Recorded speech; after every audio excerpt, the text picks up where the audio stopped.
Beredar video viral yang menampilkan seorang siswi membawa gerombolan kucing ke sekolahnya.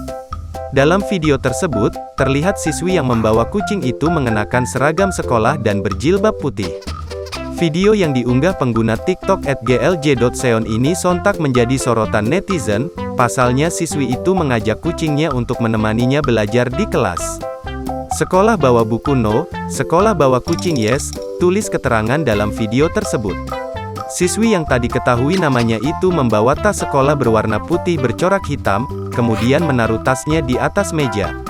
Tak disangka saat membuka tas, ia turut mengeluarkan anak kucing. Tak hanya satu, namun 3 ekor kucing.